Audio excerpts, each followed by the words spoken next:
hunters, my family and I have preserved as much habitat as possible for the wild. And for 30 years we've had to fight to keep hunters off of our own property. We just simply wanted to share our lives and our home with the wild, with the creatures who were there before us, and we made it our mission to preserve a place for them.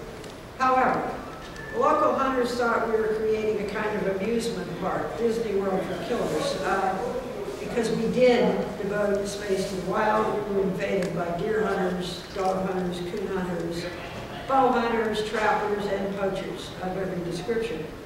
And we all had encounters with this army of home invaders. And on a daily basis, we got to listen to death threats. The hunters set fires, tore up fences, threatened to kill our pets, and sent live rounds through our front yard. And the police did absolutely nothing to stop it. They didn't come when they were called. They never arrested. They never prosecuted. The game wardens were 100% useless. They looked the other way while their friends broke the law. So after 30 years, though, the police finally did something. They set me up. I got charged 9 different ways with 2 felony counts of making false reports to the police, 7 counts of Hunter harassment, 7 counts of civil harassment. And my sin was that I insisted on calling the police and telling them they had a duty to come to throw the hunters off of my property.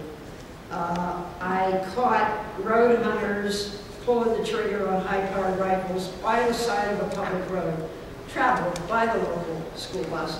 I called the police. I got arrested. I tried to stop. This all happened, I don't know, within 7, 8 days. A large group of hunters from conducting a big game drive across my property. For that, I was arrested. Ultimately, I beat the rap. I got cleared on every single charge, which was a kind of a flat-out miracle. I had to go up the ladder to an appellate court, and with the assistance of a wonderful constitutional scholar, and with the assistance of the ACLU, we won, and my convictions were reversed. I was cleared on grounds of insufficiency of the evidence. The appellate court said not only was there not sufficient evidence, there was no evidence of record to support the accusations or the prosecution or the conviction. Now, having won at last in the state court, I've gone into federal court and I filed suit against the state police, the game commission, the individual hunters, all the complainants, and I've challenged the constitutionality of the Hunter harassment statute on its face and as it was applied to me. Now, I've looked for damages. It's too soon to celebrate because I'm going from federal court to the Third Circuit. It's not over yet, but I have already lost every single claim except my First Amendment claim for retaliatory prosecution. That has survived. The malicious prosecution, the Fourth Amendment rights, the due process claim have all been thrown out the window at this point by the federal judge. I am still going to trial and I intend to appeal. What I want more than anything else is to get the statutes off the books forever, so they can never be used again against me or against anyone else. I wrote something very scholarly, and I think that's wrong. Basically, I've attacked the statute because it's overbroad. It sweeps within its reach protected speech. I did nothing more than open my mouth and file a complaint because I was a witness to criminal conduct to the police. For that, I was prosecuted on the grounds of pure speech. So, of course, the statute is overbroad. It's being used to infringe fundamental First Amendment rights of access to the court and free speech. Can't be used that way. It is being used that way. I also argued that it was void for vagueness. The statute in Pennsylvania, the most crucial word in the statute, harass. If you're guilty of an intent to harass hunters, you can be prosecuted. Well, what does that mean? Statute doesn't tell you what it means. It does not define it. So what does intent to harass mean? As my lawyer said while he was arguing the case, he said, every day my secretary says to me, stop harassing me. What does the word mean? Look at the dictionary definition. It could mean 1,000 different things. Well, the trial court got very cute and said, oh, okay, we're going to define it through reference to another statute that's on the books. It's not under the game code, it's under the criminal code, and we'll just import whatever that statute has to say. And you got to be kidding. You'd have to be a constitutional scholar. You'd have to read the whole crimes code to be given notice of what is forbidden and what is permitted by the statute.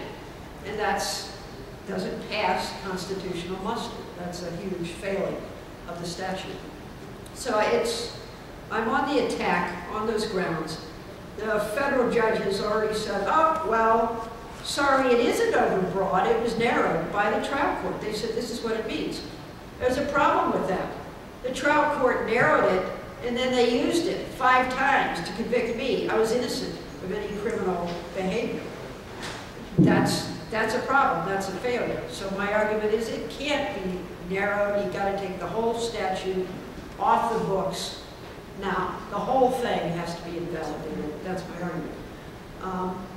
I thought to give you a feel for what I went through, I'd talk about the very worst incident that I experienced.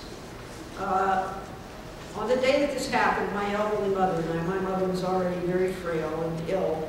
We were just going out, going to mind our own business. We were trying to drive out our own driveway.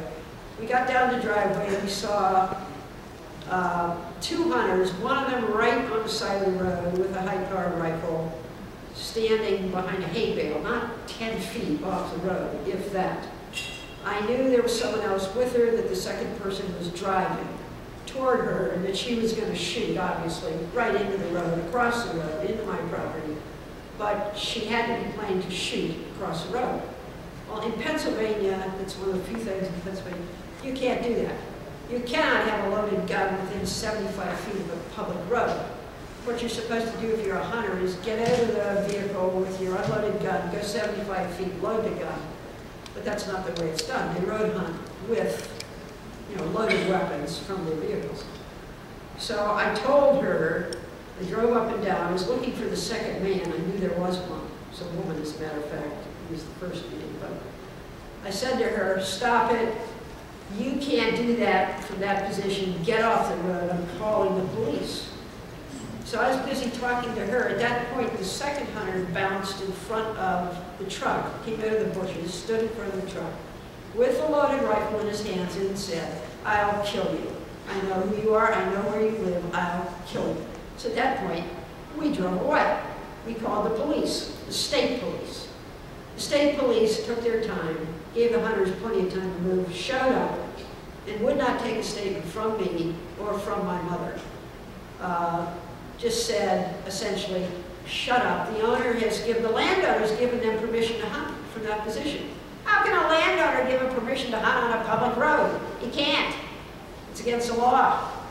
If they weren't hunters, they would have been shot by the state police, not just, but in our world, the state police said to me, I'm letting them go.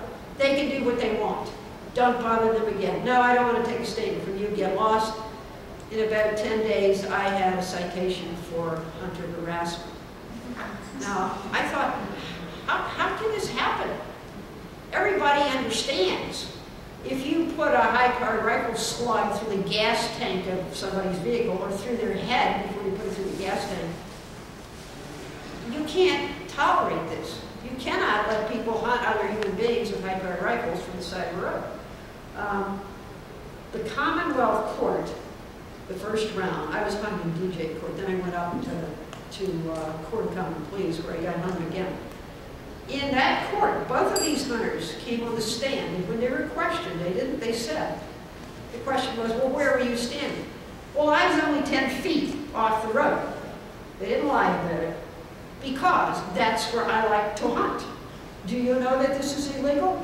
Yeah, but that's where I like to hunt. That's where I was. I wasn't even 10 feet off the road. Right? They practically testified for me. Would you like to know how that turned out? I was convicted, even with that testimony on the record.